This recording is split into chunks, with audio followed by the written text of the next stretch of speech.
নমস্কার বন্ধুরা, শুরু করতে চলেছি কৃষ্ণ লীলা পুরুষোত্তম বইয়ের নবম অধ্যায়, মা যশোদা কর্তৃক কৃষ্ণকে বন্ধন।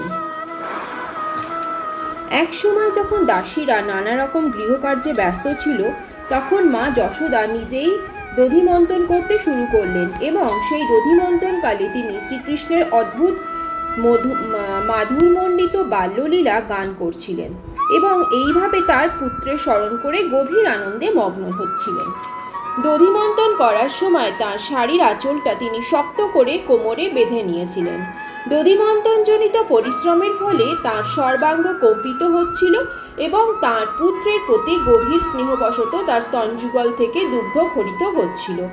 তার হাতের চুড়িগুলিতে পরস্পর স্পর্শমাত্রই কনকন শব্দ হচ্ছিল এবং তার কানের দুল এবং পায়োধর যুগল কম্পিত হচ্ছিল। তার মুখমণ্ডলে শ্বেত বিন্দু দেখা দিয়েছিল এবং তার মাথার ফুলের মালাটি ইতস্তত বিক্ষিপ্ত হয়ে পড়েছিল। সেই সময় শিশু কৃষ্ণ ক্ষুধার্ত হয়ে সেইখানে এসে উপস্থিত হলেন। তিনি তখন তার মায়ের প্রতি স্নেহের বশে দাবি করলেন যে তিনি যেন দধিমন্থন বন্ধ করে তাকে স্তন্যদান করেন। তিনি তাকে ইঙ্গিত দিলেন যে তার প্রথম কর্তব্য হচ্ছে তাকে স্তন্যদান করা, তারপরে তিনি দধিমন্থন করতে পারেন।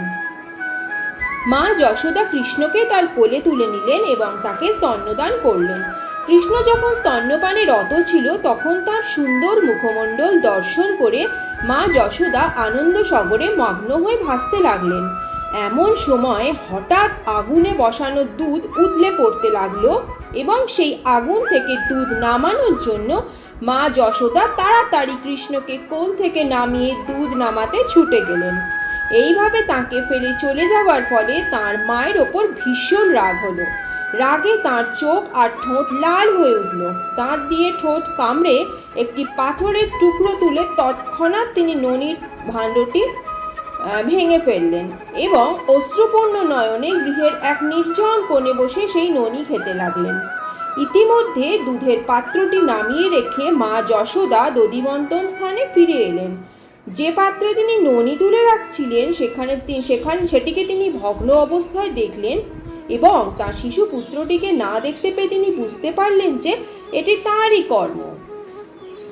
তিনি স্মিত হাস্যে ভাবতে লাগলেন, ছেলেটা খুব চালাক, পাত্রটা ভেঙে শাস্তি পাওয়ার ভয় এখান থেকে পালিয়ে গেছে। কিছুক্ষণ খোঁজার পর তিনি দেখতে পেলেন যে একটা উপর করে রাখা উদুখলের উপর কৃষ্ণ বসে আছেন এবং শিকায় ঝোলানো ননির পাত্র থেকে ননি নিয়ে সেগুলি বাঁদরদের খাওয়াচ্ছেন।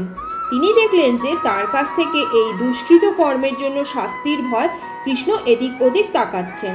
তিনি নিঃশব্দে পিছনের থেকে ধীরে ধীরে তার দিকে এগোতে লাগলেন, কিন্তু কৃষ্ণ তাকে দেখে ফেললেন এবং তৎক্ষণাৎ উদুখল থেকে লাফিয়ে পড়ে ভয় দৌড়ে পালিয়ে গেলেন।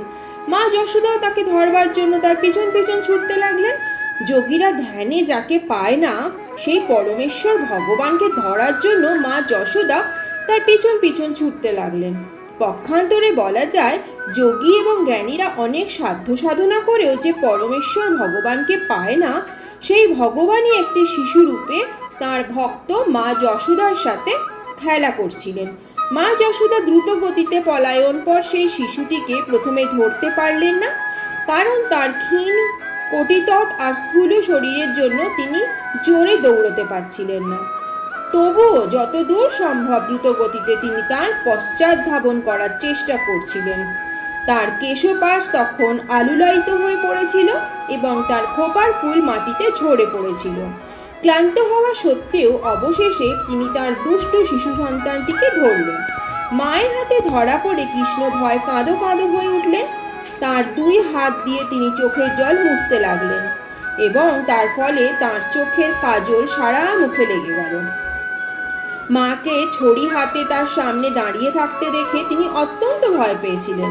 মা যশোদা তখন ভাবলেন যে শিশুটি অনর্থক ভয় পাচ্ছে। পুত্রের শুভাকাঙ্ক্ষী রূপে তিনি ভাবলেন যে তার শিশুটিকে এতটা ভয় দেখানো ঠিক হবে না, অথচ তাকে একটু দণ্ড না দিলেই নয়। তাই তিনি হাতের ছড়িটা ফেলে একটা দড়ি দিয়ে তাকে বেঁধে রাখতে মনস্থ করলেন। তিনি জানতেন না যে পরমেশ্বর ভগবানকে বাঁধা কারো পক্ষেই সম্ভব নয়।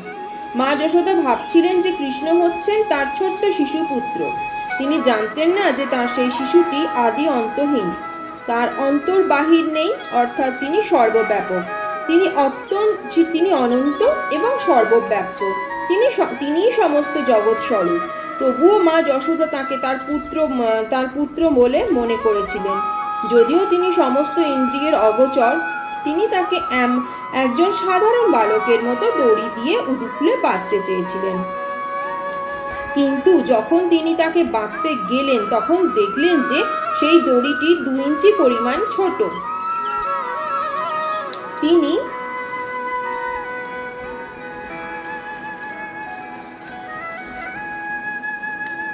আরও দড়ি এনে তার সঙ্গে সেগুলি জুড়ে বাঁধবার চেষ্টা করলেন। কিন্তু তখনও দেখলেন যে তার সেই পরিমাণেই ছোট। এইভাবে সবকটি দড়ি তিনি জোড়া দিয়ে তাকে বাঁধবার চেষ্টা করলেন, কিন্তু তবুও বাঁধতে গিয়ে তিনি দেখলেন যে তা 2 ইঞ্চি ছোট। এইভাবে গৃহের সমস্ত দড়ি একত্রিত করেও যখন মা যশোদা তাকে বাঁধতে পারলেন না, তখন গোপীরা হাসতে লাগলেন এবং যশোদাও হাসতে হাসতে বিস্ময়াপন্ন হলেন। এটা কি করে সম্ভব? তার শিশুপুত্রকে বাঁধতে গিয়ে তিনি পরিশ্রান্ত হয়ে ঘর্মাক্ত হয়ে উঠলেন এবং তার চুলের বাঁধা মালা স্খলিত হয়ে পড়ে গিয়েছিল। তখন বালক কৃষ্ণ তার মাকে পরিশ্রান্তা দেখে কৃপাপূর্বক বন্ধনগ্রস্ত হলেন।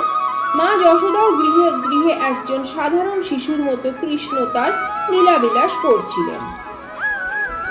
কেউই পরমেশ্বর ভগবানকে নিয়ন্ত্রণ করতে পারে না। শুদ্ধ ভক্ত ভগবানের চরণাবিন্দে নিজেকে সর্বতোভাবে সমর্পণ করেন। ভগবান তাকে মারবেন না রাখবেন সেটা তারা তারই উপর ছেড়ে দেন, কিন্তু ভক্ত সর্বদাই তার শরণাগত থাকেন।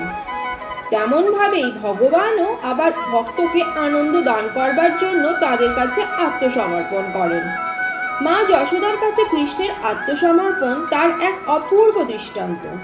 কৃষ্ণ তার ভক্তদের সব রকমের মুক্তি প্রদান করেন, কিন্তু মা যশোদার প্রতি তিনি যে অনুগ্রহ প্রকাশ করেছিলেন তা ব্রহ্মা, মহেশ্বর, এমনকি সর্বদা ভগবানের বক্ষবিলাসিনী লক্ষ্মী দেবীরও দুর্লভ। পরমেশ্বর ভগবান, যিনি যশোদানন্দন এবং নন্দনন্দন নামে খ্যাত, যোগী এবং জ্ঞানীরা কখনো তাকে পূর্ণরূপে জানতে পারেন না, কিন্তু তার ভক্তদের কাছে তিনি সুলভ। যোগী এবং জ্ঞানীরা কখনো তাকে সমস্ত আনন্দের পরম উৎস বলে উপলব্ধি করতে পারেন না। মা যশোদা তার ছেলেকে বেঁধে রেখে গৃহকার্যে ব্যস্ত হলেন। সেই সময় উদুখুলে বাঁধা শ্রীকৃষ্ণ বাড়ির সামনে 2টি অর্জুন বৃক্ষ দেখতে পেলেন। সমস্ত আনন্দের পরম উৎস পরমেশ্বর ভগবান শ্রীকৃষ্ণ তখন মনে মনে ভাবলেন, মা প্রথমে আমাকে দুধ না খাইয়েই চলে গিয়েছিলেন, তাই আমি ননির ভাণ্ড ভেঙে ফেলে সেগুলি বাঁদরদের খাইয়েছি, আর এখন আবার তিনি আমাকে এই উদুখুলে বেঁধে রেখেছেন, তাই এখন আমি আগের থেকেও বেশি রকমের দুষ্টুমি করব। এই ভেবে তিনি মনস্থ করলেন যে এই 2টি বিশাল অর্জুন বৃক্ষকে তিনি উপড়ে ফেলে দেবেন। এই 2টি অর্জুন গাছের একটা ইতিহাস আছে। তাদের পূর্বজন্মে তারা ছিল নলকুবর এবং মণিগ্রীব নামক কুবেরের 2 পুত্র। সৌভাগ্যক্রমে তারা ভগবানের কৃপা দৃষ্টি লাভ করেছিলেন। পূর্বজীবনে মহর্ষি নারদ তাদের অভিশাপ দিয়েছিলেন, যার ফলে তারা পরমেশ্বর ভগবান শ্রীকৃষ্ণকে দর্শন করবার সৌভাগ্য অর্জন করেছিলেন।